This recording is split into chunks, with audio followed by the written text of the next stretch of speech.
Today, we're going to dive into one of the most curious and frankly strangest stories in the entire Bible. It's a tale from the book of Numbers, and it's got everything: a desperate king, a prophet for hire, and a donkey that does something completely unthinkable. It starts talking. But this isn't just some quirky little folktale. Hidden inside this really bizarre encounter is a powerful message about blindness, about perception, and about how truth can show up in the most surprising ways. So, the question we're going to unpack together is this: why is this odd little story actually one of the Bible's most profound? Let's start with the part everyone seems to remember. To really get to the heart of this, we have to begin with its most unlikely messenger, the talking donkey. I mean, it sounds more like something out of a fairy tale than ancient scripture, right? But its purpose here is deeply, deeply serious. A lot of scholars actually see this whole moment as a kind of divine satire. The sheer absurdity of it all. Well, that's the point. It's meant to put a spotlight on human pride and to show us a very dangerous kind of spiritual blindness, where a man who is supposed to be a seer is actually less perceptive than the animal he's riding. A talking animal is an incredibly rare event in the Bible. It really only happens one other time, with the serpent back in the Garden of Eden. But the roles couldn't be more different. The serpent's words, they lead to humanity's fall. But the donkey's speech, it's a divine warning, an intervention that's actually meant to save its master. So how did a prophet and his donkey even end up in this situation to begin with? Well, to understand that, we need to zoom out a bit and look at the high-stakes political drama that was playing out. This wasn't just some random trip. It was a mission that had the fate of nations hanging in the balance. We've got three key players on the stage here. First, there's King Balaam of Moab. He is absolutely terrified of this massive Israelite nation that's just camped out on his border. Then you have the Israelites themselves, who are totally unaware that this spiritual attack is being plotted against them. And finally, we have Balaam. He's a famous non-Israelite prophet, a diviner with such a big reputation that kings would pay a fortune for his words. So, the central conflict is pretty simple and pretty severe. King Balak, gripped by fear of the Israelites' power, calls on Balaam for one specific job: to place a powerful curse on the entire nation. The hope was to weaken them spiritually before any fighting even began, and he offers Balaam a ton of wealth and honor to make it happen. And this, of course, creates a real dilemma for Balaam. He goes to God, who tells him, flat out, do not go. But Balak doesn't give up. He sends even more important officials with even bigger promises of reward. Balaam asks God a second time, and this is where the story takes a fascinating turn. God says, okay, you can go, but with this one critical, non-negotiable condition: you must only speak the words that I give you. So the tension between Balaam's own greed and his duty to God is officially set.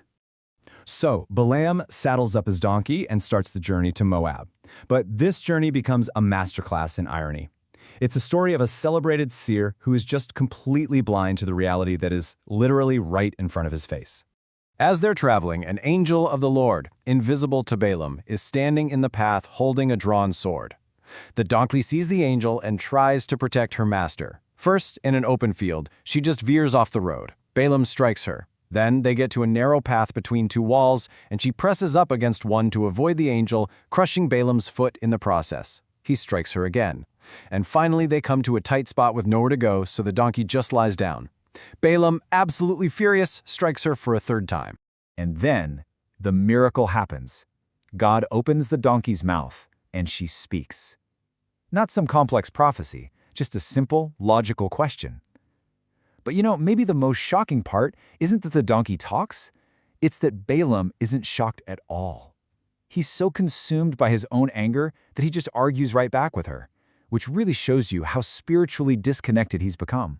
This part of the story just brilliantly illustrates the central paradox of the prophet. Later on, Balaam's going to describe himself as the man whose eyes are open, which heard the words of God. But the reality is, he can't even see the divine messenger blocking his path. He claims to have the knowledge of the Most High, yet he's forced to admit to the angel, I have sinned, for I did not know. The great seer was completely blind. So after this really humbling encounter, Balaam continues on his journey, but the message from God is crystal clear. You are not in control here. And this just perfectly sets the stage for the story's climax, where the curses he was hired to deliver are miraculously transformed into blessings.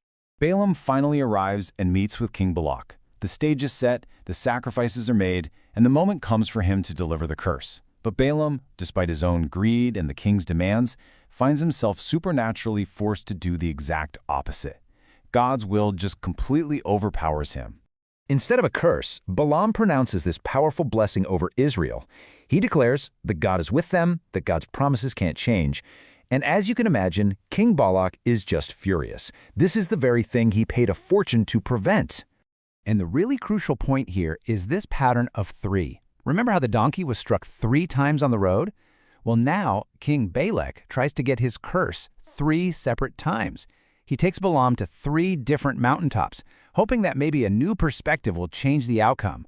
But each time, God's power wins out and Balaam delivers an even stronger blessing than before.